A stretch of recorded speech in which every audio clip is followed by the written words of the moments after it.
El sol es un globo de fuego, la luna es disco morado, una blanca paloma se posa en el alto ciprés centenario. Los cuadros de mirtos parecen de marchito velludo empolvado.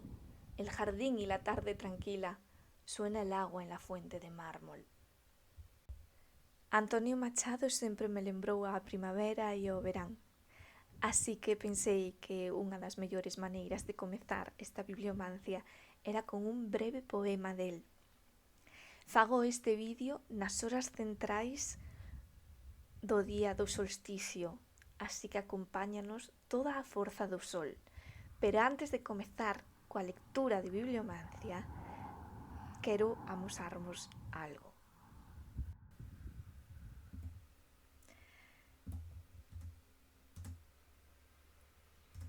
O que estades agora mesmo a ver na pantalla é un intento por trenzar flores de castaño para facer unha coroa de flores. Estos días atrás, cada vez que saía pola mañá ou que volvía a casa á noite, un recendo dulzón bastante forte dábame como unha labazada na cara. Os castaños floreceron de maneira abrupta e pensei que podíamos facer algo con eles. E lembrei que cando eu era pequena, miña avoa contábame que cando iban polos campos coas vacas, entretiñanse en facer estas coroas. Vedes que non me sae moi ben, porque a verdade é que, a pesar de que fixen unhas cantas cando era nena, non lembro como se inician nin como se rematan. Ou se acaso é que collín floriñas moi verdes e non bastante flexibles. O caso é ir trenzando. E cando acabamos unha das poliñas, unha das ramiñas, engadimos outra. Vedes como estou a facer aquí agora mesmo. Engadimos outra e vai quedar selada polo abrazo das outras dúas. É unha trenza. Trátase simplemente de ir trenzando. Os castiñeiros son unhas árbores dun porte frondoso bastante interesantes e moi apreciados tamén para a fabricación tradicional de mobles. Que, por certo, a madeira de castiñeiro é un pouquiño máis clara do que adoitamos imaginar, porque normalmente os mobles sempre chegaron a nós xa cubertos dunha capa protectora que era nogalina e que oscurecía a madeira.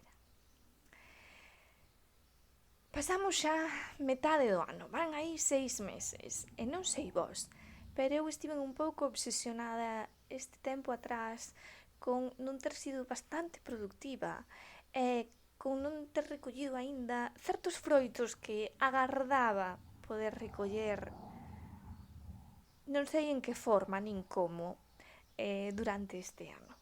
Creo que a flor do castiñeiro ven a recordarme a promesa de que eses froitos están a chegar, pero igual agora non é o seu tempo, senón que temos que agardar o outono.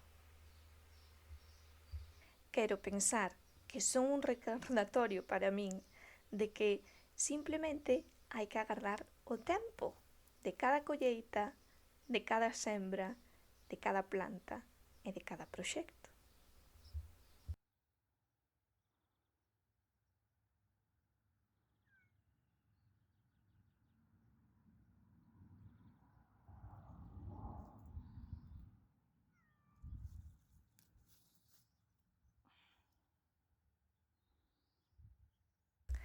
E creo que facer esta coroa tamén ven a ser un recordatorio para min de que non hai que obsesionarse con facer as cousas tal e como se facían antigamente ou seguir as recetas ao pé da letra, porque claramente eu non sei rematar esta coroa para que non se me desfaga, así que tomei a decisión de poñerlle unhas fitas blancas que tiña á man e que creo que as nenas non tiñan a disposición nas corredoiras.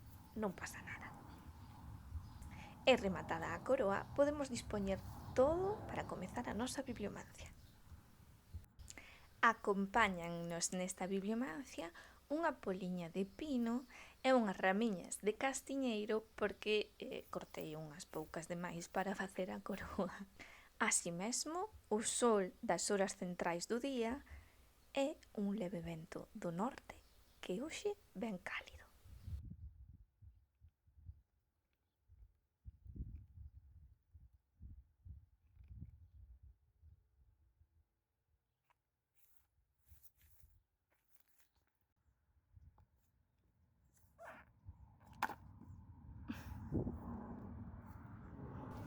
Comezamos escollendo a palabra marco desta bibliomancia co Dicionario de Lingua Galega, que me costou un pouquiño abrir ao azar, pero aquí temos o resultado.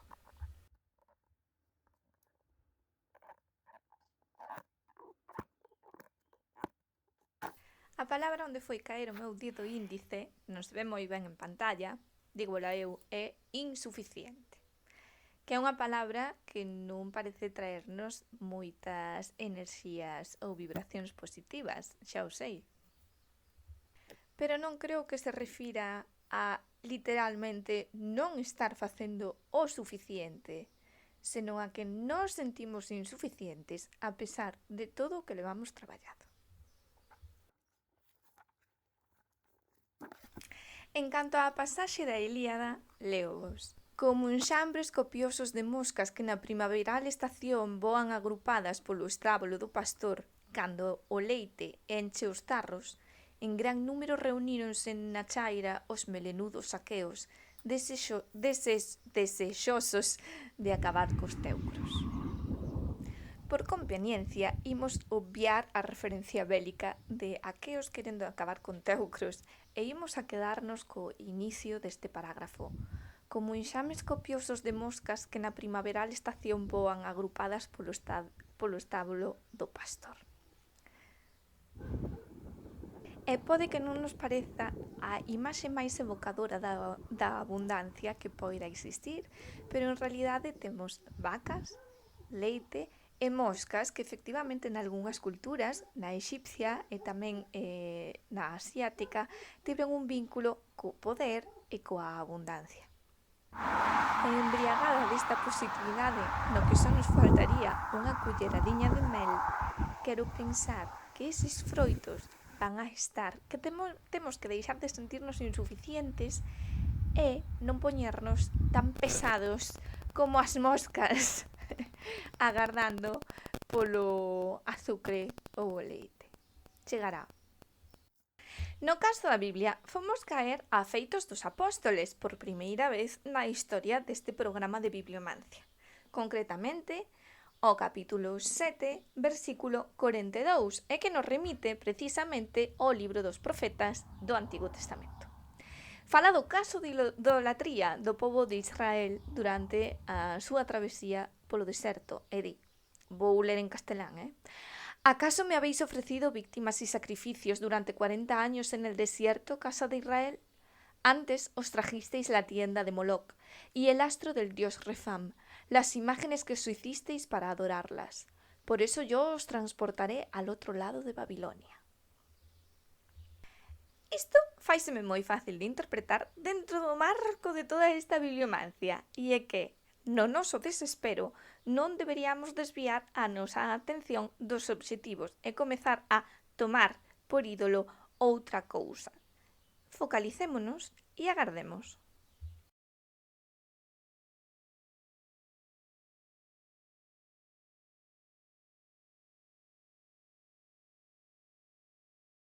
Con estes 3 libros, normalmente, adoitamos rematar a sesión bibliomántica e completala con un pouquiño de cartomancia, pero hoxe quixen experimentar extraendo unha frase do libro de Marie Delcourt sobre Hefesto. Non sei se foi boa idea, imos velo agora. Fomos caer á páxina 135, donde Delcourt intenta explicarnos cales son as características dun mago ou como alguén se converte en mago, magicien. Pero, concretamente, a frase na que fomos pousar o dediño remítenos ao mito de Hefesto, a unha parte do inicio. Jeté do ciel, é dicir, tirado do ceo, el chega en baixo, sen ningún outro coñecemento, e queda durante 9 anos vivindo no fondo do mar. Ben, esta é só unha das versións do mito. Outra diría que foi tirado do ceo por Zeus ou por Hera e conferida a súa educación a Cedalion, quen o instruiría nas artes dos metais. Pero é máis interesante esta versión na que el cae ao mar e é instruído por Tetis e Eurínome nas artes máxicas. E é aí donde aprende a confeccionar os Daidala, aquelas efixies que parecían ter vida propia e que en algún momento tamén lles fan de serventes no palacio a Hefesto. Desprezado por un dos seus proxenitores, ben Zeus ou ben Hera, e tamén hazme reír dos deuses olímpicos, primeiramente pola súa deformidade e tamén motivo de burla pola aventura que a súa esposa Venus tivo con Marte, aínda que creo que el foi quen riu o último. Desprezado, centro das bromas e das risas dos olímpicos, Zeus é o encargado de abrir a testa, Hefesto é o encargado de fender a testa de Zeus para que poida nacer a intelexia que é Atenea. Pode que non sexa o máis garrido, o máis forte e o máis agresivo dos deuses, pero el é un forxador de armas protectoras e tamén un forxador de vínculos irrompibles. Diz que el atou con cadeas de ouro a súa nai Hera ao trono. Así que é un deus bastante curioso e que nos ven moi ben para pechar o ciclo desta bibliomancia.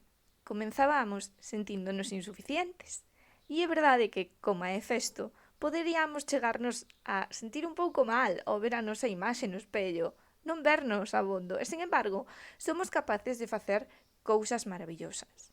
Só que hai un proceso de transformación e de coñecemento que ao longo do tempo dos anos nos pode levar a certa desesperación, a sentirnos nas profundidades máis escuras do mar. Pero un día emerxeremos, e emerxeremos con todo o noso poder artístico, ou intelectual, ou de coñecemento, ou como persoas renovadas.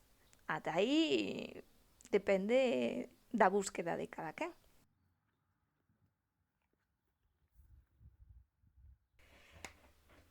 En canto á cartomancia, saquei brevemente o Lenormand, no que atopamos o cabaleiro e a montaña, o que nos fala de inicios e bloqueos. Estamos no camiño, pero sentimos que non estamos a facer o suficiente. Pero tranquilos, as montañas teñen dúas caras, súbense e baixanse. Así que, sendo conscientes deste atraso ou destas dificultades, o único que podemos facer é prepararnos ben para poder atravesalas.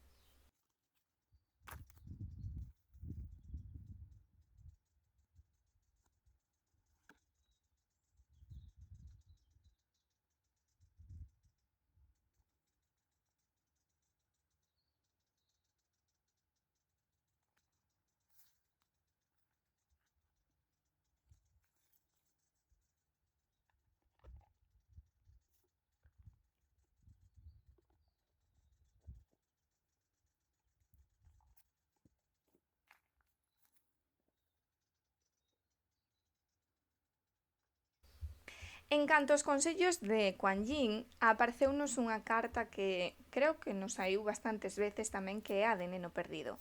A veces podes sentirte perdido, pero nunca o estás para min.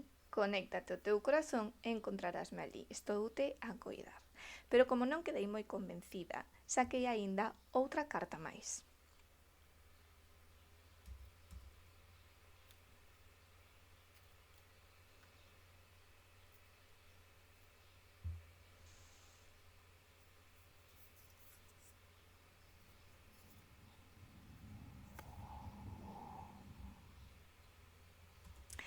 E é a carta que di curación kármica.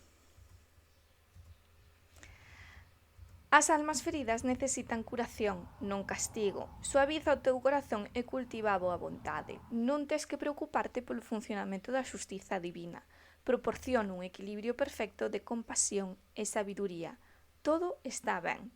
Que pecha redondamente de maneira increíble esta bibliomancia, porque vai moi acorde con todo o que levamos dito.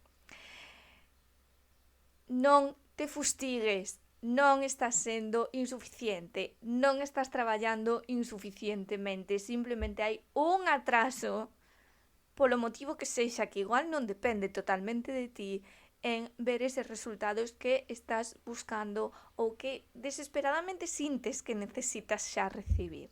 Pero está aí e vanse a dar. Iso sí, pon bon calzado para atravesar a montaña. En fin, espero que vos gustara esta bibliomancia. Vémonos na seguinte, na bibliomancia de xullo.